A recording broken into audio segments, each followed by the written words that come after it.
بسم اللہ الرحمن الرحیم۔ السلام علیکم ناظرین، یہ جون 1967 کا واقعہ ہے کہ مصر، شام اور اردن نے اسرائیل کو سبق سکھانے کے لیے جنگ کا آغاز کیا۔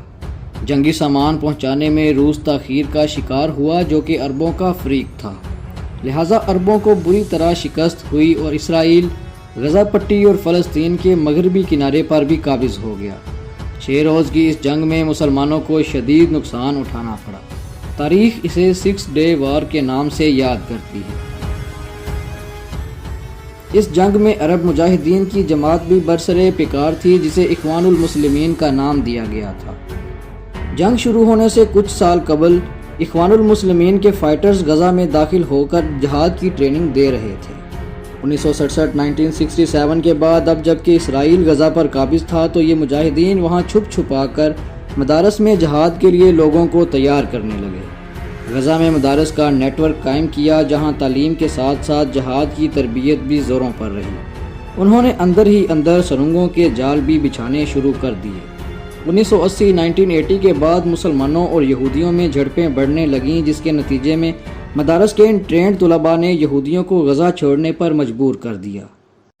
پھر 1987 میں شیخ احمد یاسین نے نئی تنظیم حماس کا اعلان کر دیا۔ حماس یعنی جوش و خروش۔ اس وقت حماس کے مقابلے میں مسلح جماعت PLO یعنی پیلسٹین لبریشن آرگنائزیشن تھی، جو 1964 میں قائم ہوئی تھی، لیکن اب اس کے لیڈران اسرائیل کو تسلیم کرنے ہی والے تھے، اور انہوں نے 1993 میں تسلیم کر بھی لیا۔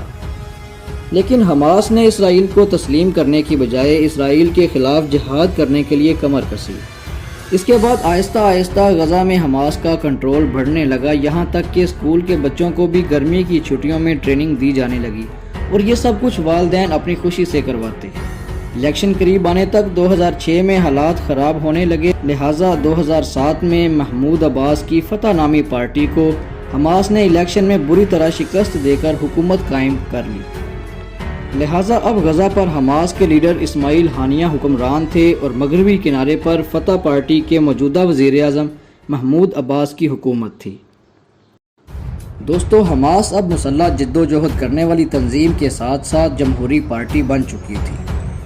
2007 سے اب تک حماس اور اسرائیلی ڈیفینسو فورسز کافی دفعہ آمنے سامنے ہوئیں، لیکن کچھ بھی کہا جائے، حماس کے پاس وسائل نہ ہونے کے برابر ہیں، اور ان کی فنڈنگ قطر کی جانب سے ہوتی ہے، جبکہ لبنان کی حزب اللہ بھی ان کی جوہری معاونت کرتی ہے۔